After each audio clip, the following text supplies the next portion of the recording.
The fluorescent lights above me blurred into long white streaks as someone shouted, "She's awake!" Pain hit before my vision cleared. A deep, crushing pain wrapped around my ribs every time I tried to breathe. My right arm refused to move. My left wrist felt as though it had been set on fire.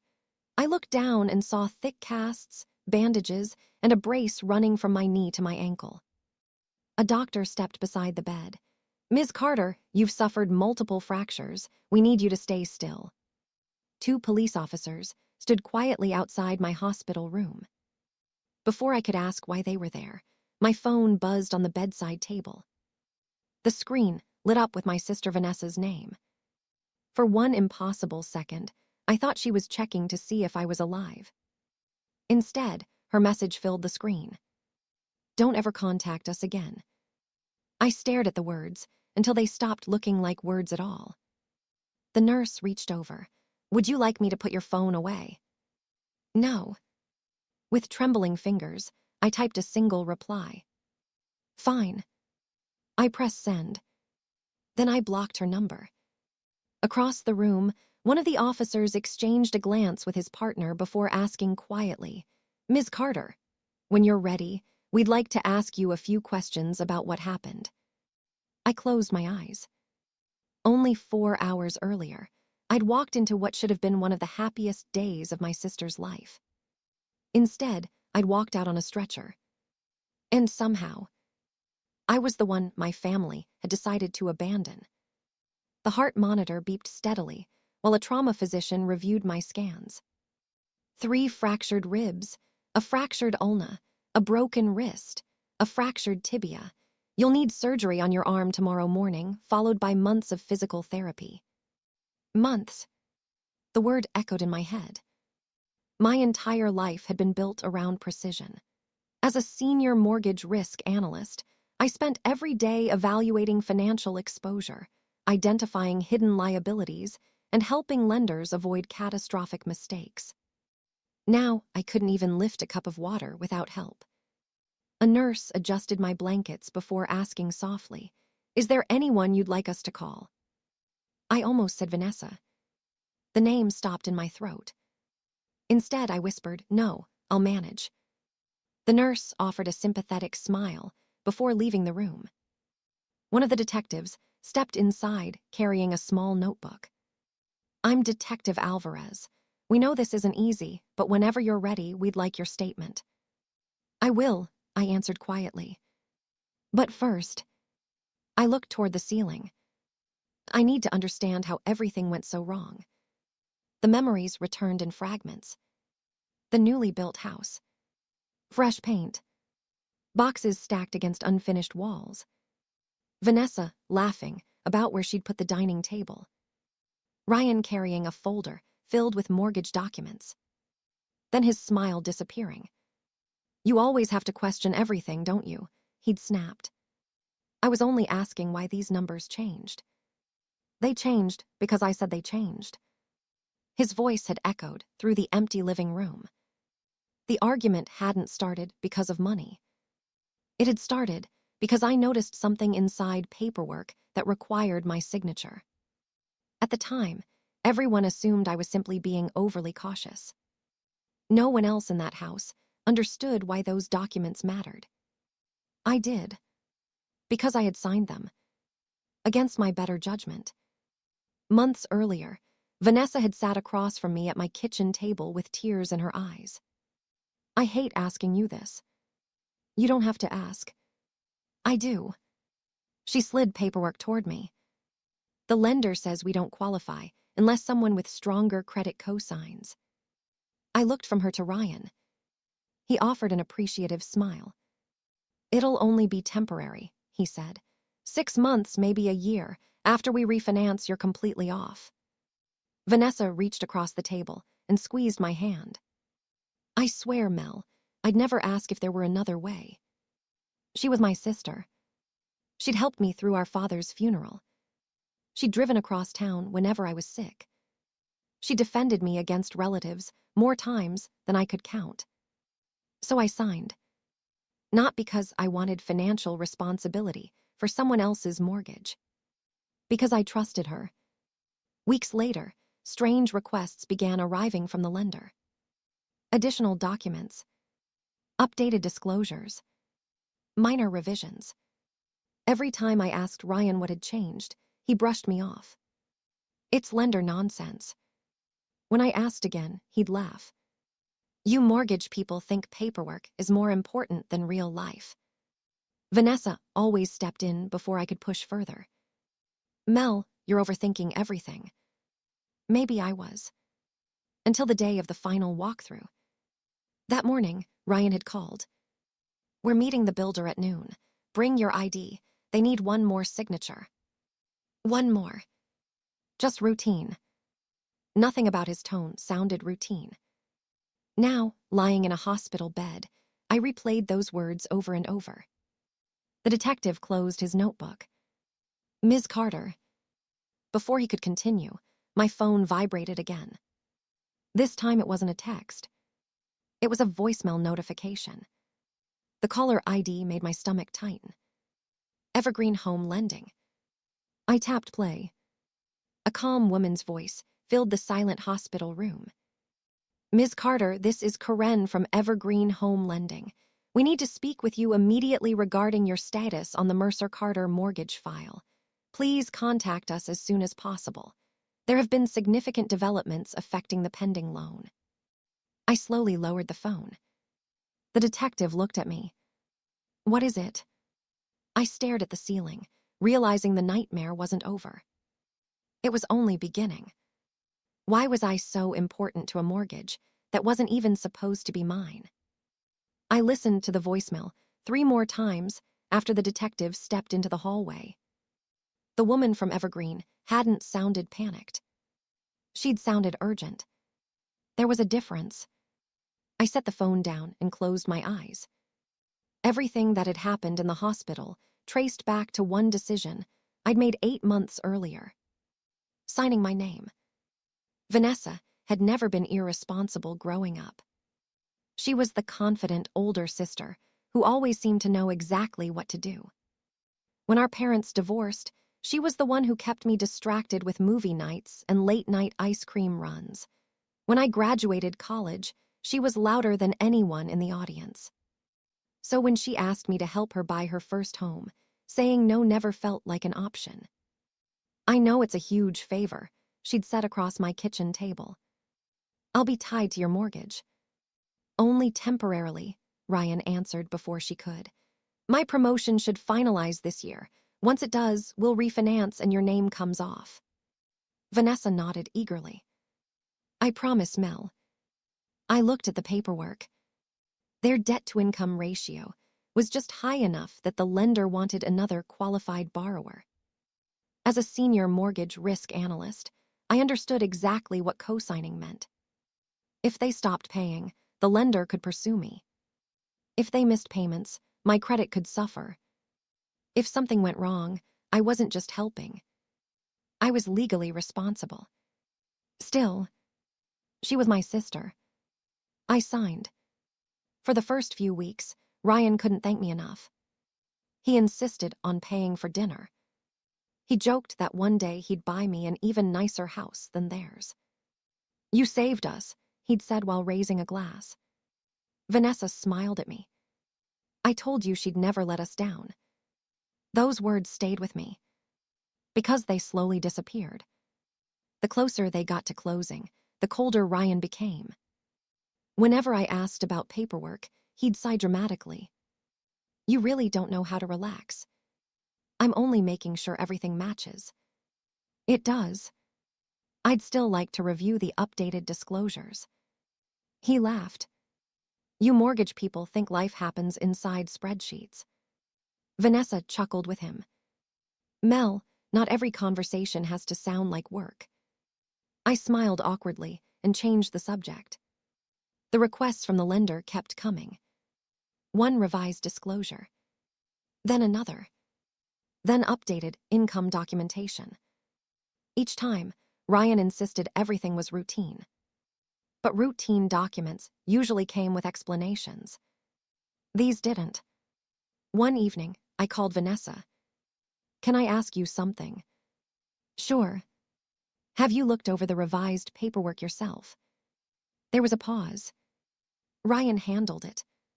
You didn't read it. I trust him. I know you do. Another silence. Then she laughed softly. You've always worried too much. Maybe I had. But my instincts refused to quiet down. The morning of the final walkthrough arrived bright and clear. The newly built neighborhood still smelled of fresh lumber and concrete. Contractors moved between unfinished homes, while landscapers laid fresh sod along the sidewalks. Ryan greeted us with exaggerated enthusiasm. There she is. He wrapped an arm around Vanessa before looking at me. Ready to see your masterpiece? My masterpiece. The house you helped make possible. He smiled. It never reached his eyes. Inside, Vanessa bounced excitedly from room to room. This will be the nursery someday. And this is where we're putting the piano. She looked genuinely happy. Seeing her smile made every risk I'd taken feel worthwhile. For a few minutes.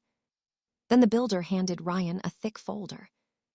Ryan immediately peeled several pages from the stack and slid them toward me.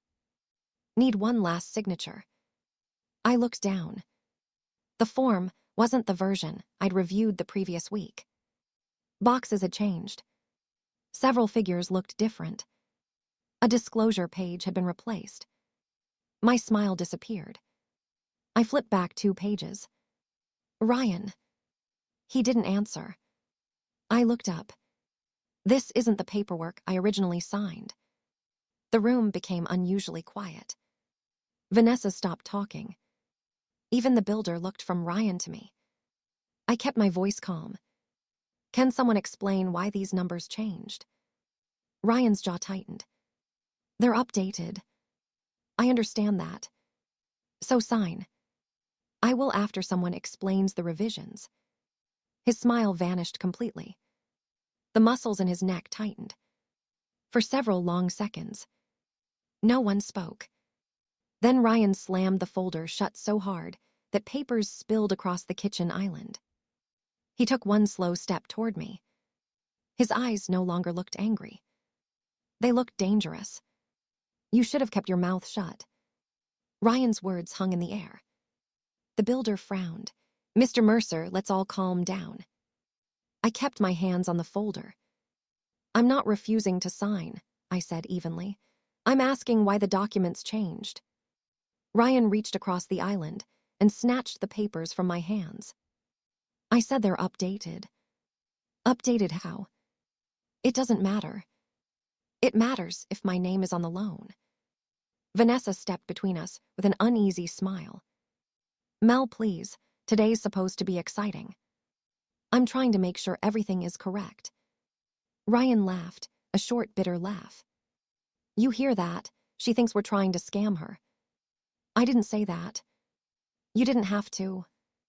The builder cleared his throat. If there's a concern about the paperwork, we can pause until the lender. We're not pausing anything, Ryan snapped. The room fell silent. I took a slow breath. Ryan, this isn't personal. It feels personal. I'm legally responsible for this mortgage. You already agreed. I agreed to what I reviewed. And this is the same thing. Then explaining the changes shouldn't be difficult. His face hardened. For a moment, I thought he might simply storm out. Instead, he stepped closer. Too close. Vanessa reached for his arm. Ryan. He shook her hand away without taking his eyes off me. You always have to act smarter than everybody else. I'm asking one question. No. His voice rose. You're trying to embarrass me.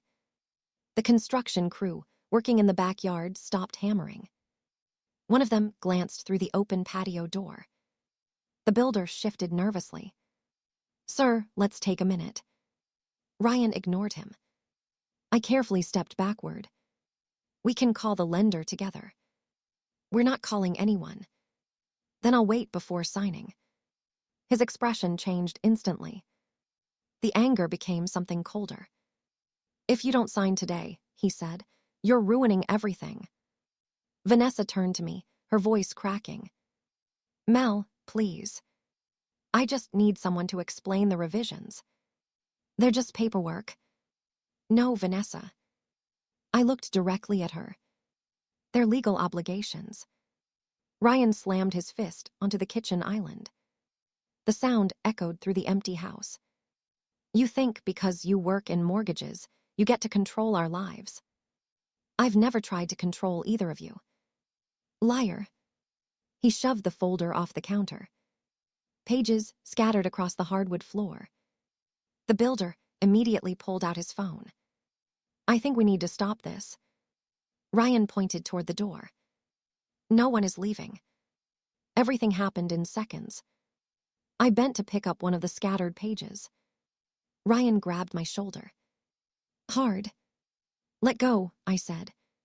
He tightened his grip. "Ryan," Vanessa shouted. I turned, trying to pull free. Instead, he violently shoved me. I stumbled backward into the edge of the kitchen island. Pain exploded through my side. Before I could catch myself, he grabbed me again. The builder rushed forward. "Stop." Ryan shoved me a second time. My foot caught the edge of a moving box. I lost my balance completely. The last thing I remember inside the house was the sickening crack as I crashed against the staircase before tumbling several steps onto the tile entryway. Then screaming. Not mine. Vanessa's. When my vision returned, I was lying on the floor struggling to breathe. Every breath sent agony through my chest. The builder knelt beside me. "Don't move." Someone outside yelled, "Call 911. Construction workers rushed through the front door. One pointed directly at Ryan. "What the hell did you do?" Ryan stared at me for only a second. Then he looked at everyone else. "She attacked me." The room erupted. "What?" "That's not what happened. We saw him shove her." One of the workers stepped between Ryan and me. "Stay back." Ryan's voice grew louder. "She came at me first." "No, she didn't," the builder said firmly. I watched the whole thing. Within minutes, sirens filled the neighborhood. Police officers secured the house, while paramedics carefully stabilized my neck and loaded me onto a stretcher. Neighbors stood along the sidewalks watching. Phones appeared. Whispers spread from one yard to another. As I was lifted into the ambulance, I saw Vanessa standing beside Ryan. She wasn't looking at me. She was holding his hand. One officer approached her. "Ma'am, we'll need a statement." She nodded, then pointed toward the ambulance. My sister overreacted. The words hit harder than any fracture. By evening, the story had already spread through our extended family. An aunt texted me. "Why would you start a fight before your sister's closing?" A cousin wrote, "Ryan says you completely lost control." Another message appeared. "Please don't press charges. You'll ruin his future and destroy Vanessa's wedding." No one asked whether I was alive. No one asked how badly I was hurt. Detective Alvarez sat beside my hospital bed. There are multiple witnesses who tell a very different story. I nodded quietly. "I'll cooperate. You don't have to decide about charges tonight." "I already have." He waited. "I'm telling the truth." The following morning, another call came from Evergreen Home Lending. This time I answered. "Ms. Carter," Karen said gently, "because of yesterday's incident, there are serious legal issues affecting the mortgage. Before anything proceeds, you should speak with independent legal counsel regarding your obligations as cosigner." That afternoon, my attorney arrived at the hospital. After reviewing every document, every disclosure, and the police report, she closed the file. "Melvis." "Yes." "You cannot safely remain financially attached to someone who's allegedly caused these injuries." "I didn't want revenge." "This isn't revenge." She looked me directly in the eyes. This is protection. I swallowed hard. What do I need to do? She slid a legal authorization across my hospital tray. Sign this. I picked up the pen with my uninjured hand. After a long moment, I signed. My attorney carefully folded the document and stood. As she reached the door, she paused. Then she turned back toward me. Once your name comes off this loan. She let the silence settle. Everything changes. 3 days after my attorney submitted the withdrawal paperwork, the mortgage file was reassigned to a senior underwriting team. I knew exactly what that meant. The loan wasn't simply being updated. It was being rebuilt from the ground up. Every document, every disclosure, every financial statement, every representation made by every borrower. Nothing would be taken at face value anymore. Karen from Evergreen called again. Ms. Carter. Yes. I can't discuss the other applicant's confidential information, but I can confirm your withdrawal requires us to reevaluate the entire application. I understand. There may be requests for documents you've previously provided. I'll cooperate.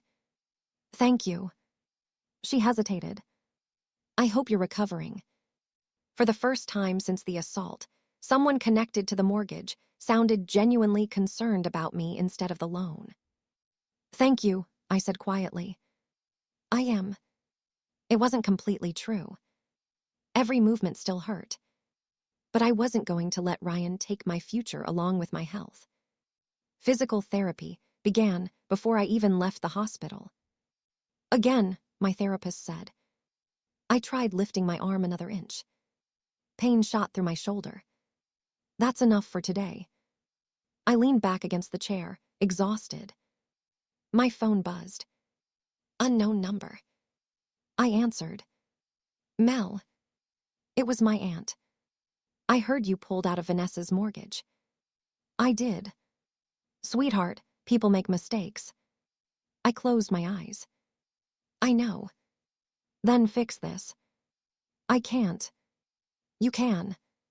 No. There was a long pause. They'll lose the house. I almost lost my ability to walk. Silence. They're family. So am I. She had no answer. The calls kept coming. An uncle. 2 cousins. Even an old family friend. Each conversation followed the same pattern. Vanessa's devastated. The closing is next week. Can't you just put this behind you? Not one person asked about my surgeries. Not one person mentioned the fractures. Not one person asked how I was sleeping. The only thing anyone seemed worried about was the house. Meanwhile, Detective Alvarez visited with an evidence update. We've collected statements from the builder and 4 construction workers.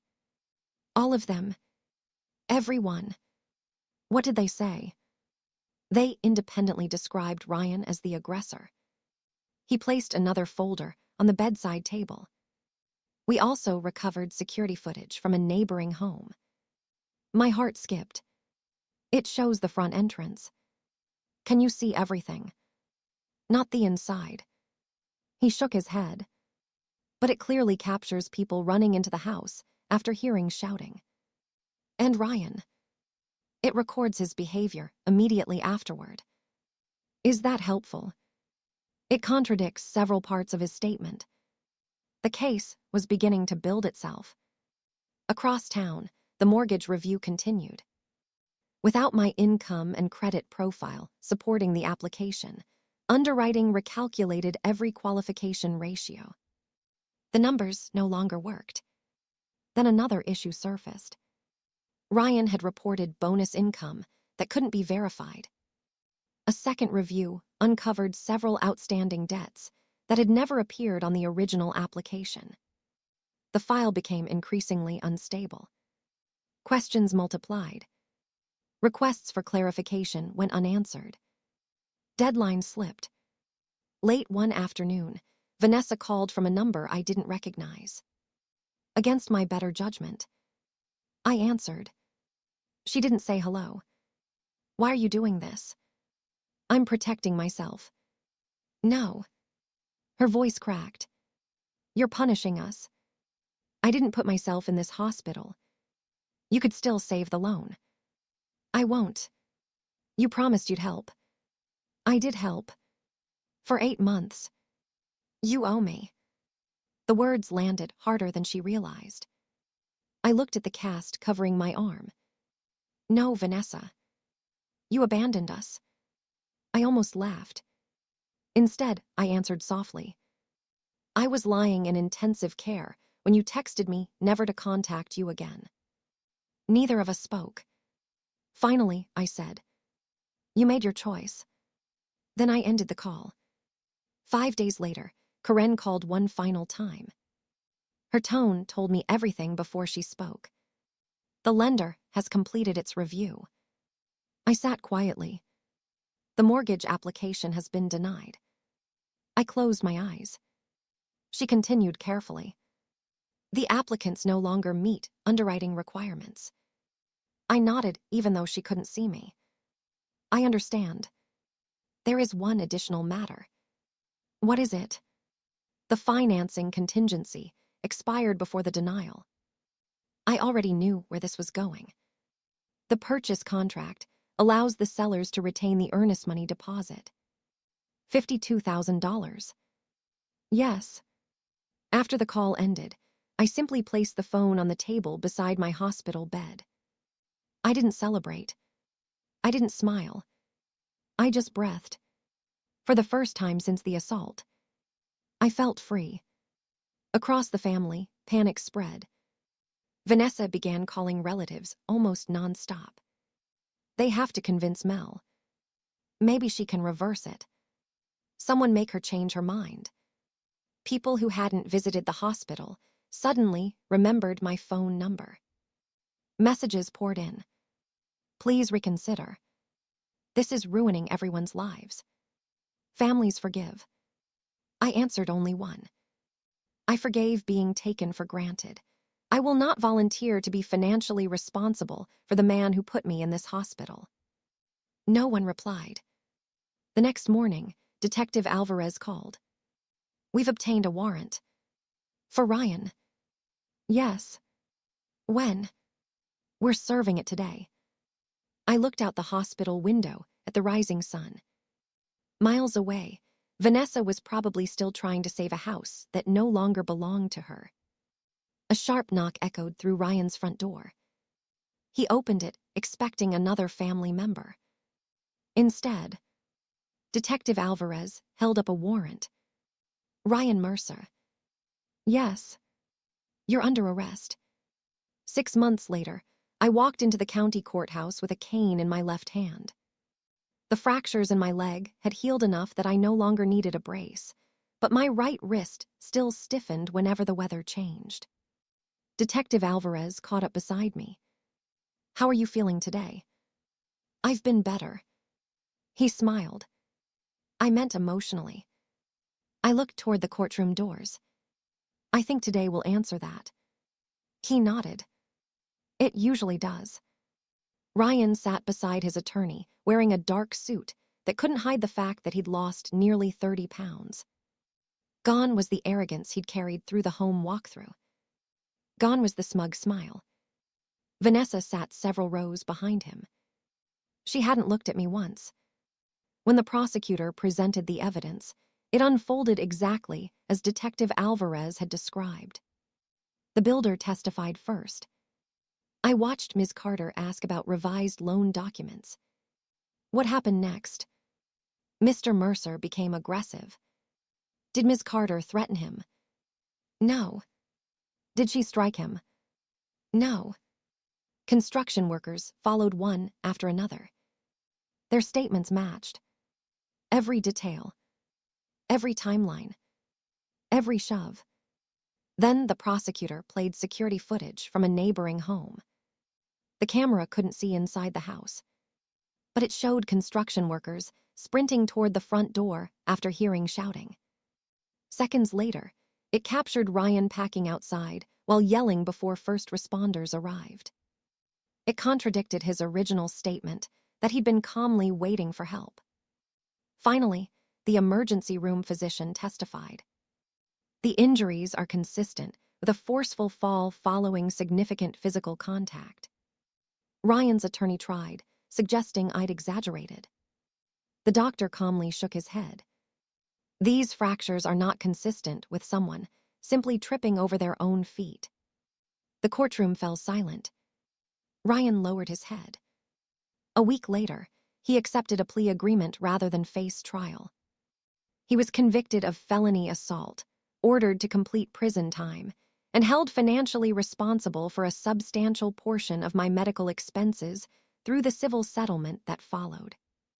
The man who once claimed I was trying to ruin his future had destroyed it himself.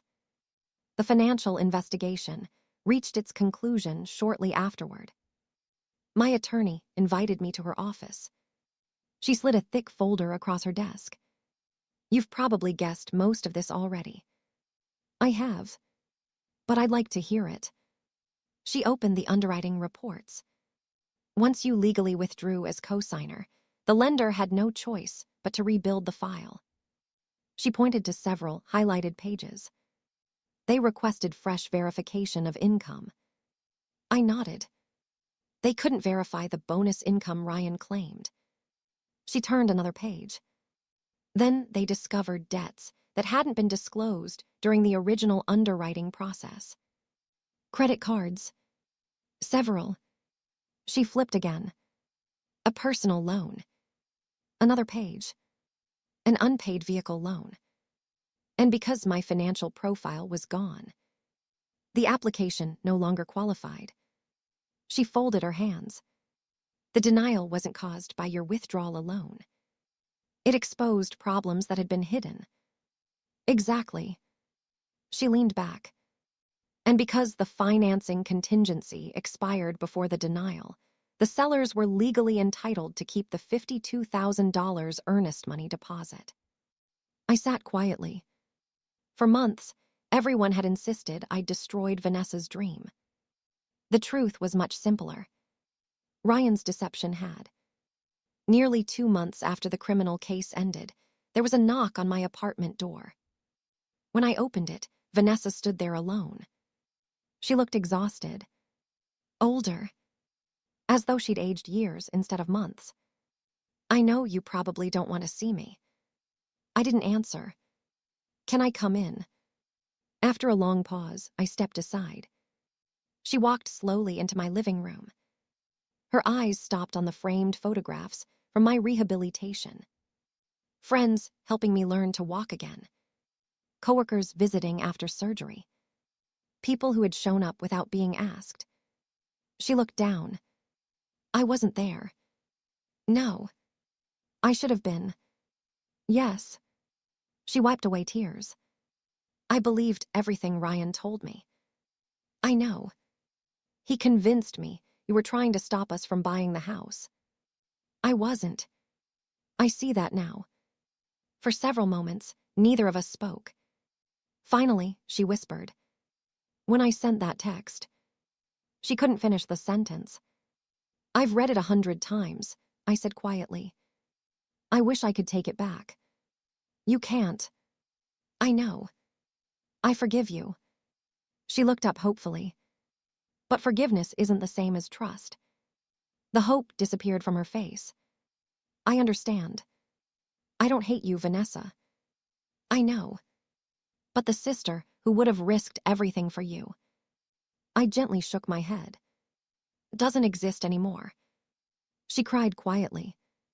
For the first time since the assault, I wasn't trying to comfort her. That responsibility no longer belonged to me. When she left, she hugged me. I returned the hug. Then she walked away. Neither of us looked back. My own life kept moving forward. Rehabilitation ended. I returned to work on a reduced schedule before eventually accepting a promotion to senior credit policy manager. My employer later told me the promotion wasn't delayed by the assault. If anything, They were impressed by how professionally I'd handled months of legal proceedings while recovering. The settlement from the civil case covered my medical bills. Combined with years of careful saving, it allowed me to start looking for a home again. This time, I walked into the lender's office as the only borrower. The loan officer smiled as she slid the closing documents toward me. "Everything's ready." I picked up the pen. There was only one signature line. Mine. No cosigner. No shared liability. No promises built on guilt. Just my name. After signing the final page, I stepped outside carrying the keys to my own home. I stood in the driveway for a long moment before unlocking the front door. The house wasn't the biggest on the street. It wasn't the newest. But every payment would be mine. Every decision would be mine. Every room represented a future I had earned instead of sacrificed. Looking back, I realized something I hadn't understood for most of my life. Loyalty is a gift, not a debt. The day my sister texted, "Don't ever contact us again," I believed my world had ended. In reality, it was the day I finally stopped carrying people who never intended to carry me.